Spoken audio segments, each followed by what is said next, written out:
Dear friends, welcome to the Wednesday Word on Wednesday the 20th of November. We are coming towards the end of our journey through Psalm 23. It's taken us nearly 3 months to explore this well-loved psalm because it is so rich in wisdom to help us on our journey through life. And even today, we'll only be looking at the first half of the final verse. Surely your goodness and mercy will follow me all the days of my life. In verses 1 to 3, we thought about how the Lord, the Good Shepherd, goes ahead of us, leading and guiding. In verse 4, we found that he is with us, escorting us through the valley of the shadow of death.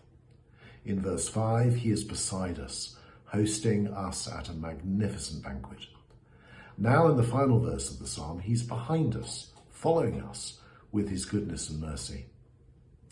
David's life was often chaotic, fleeing from Saul, his sordid affair with Bathsheba, the murder of her husband, family strife, incest, the breakdown of relationships, the death of his children and of his closest friend, and even civil war.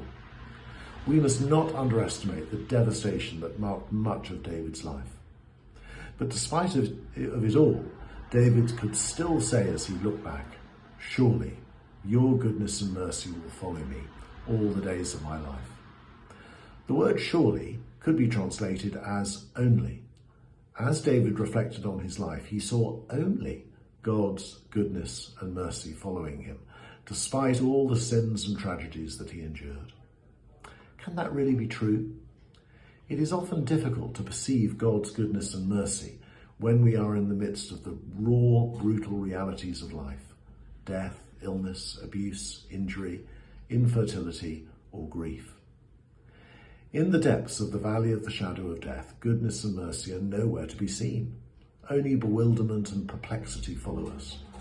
In such moments, what we need most is the assurance that the Lord is with us. It's often only in hindsight that we can see how God's goodness and mercy were following us, even in the darkest times.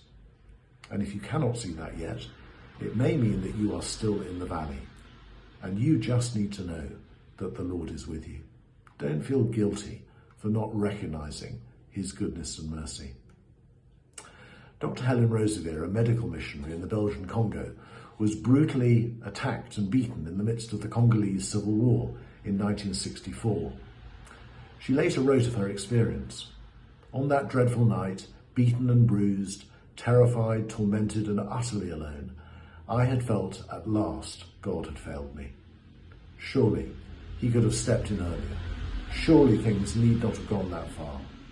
I had reached what seemed to me to be the ultimate depth of despairing nothingness." But that was not the end of her story. She later knew that even then God's goodness and mercy were following her. God met with me with outstretched arms of love. It was an unbelievable experience. He was so utterly there, so totally understanding. His comfort was complete. And suddenly I really knew that his love was unutterably sufficient. He did love me. He did understand. Now, not all of our valleys of the shadow of death lead to such a profound experience of God's goodness and mercy following us, but sometimes they do. And even if we do not fully experience it in this life, we can be sure that in the life to come, we will experience the fullness of his goodness and mercy. More on that next week. God bless you today.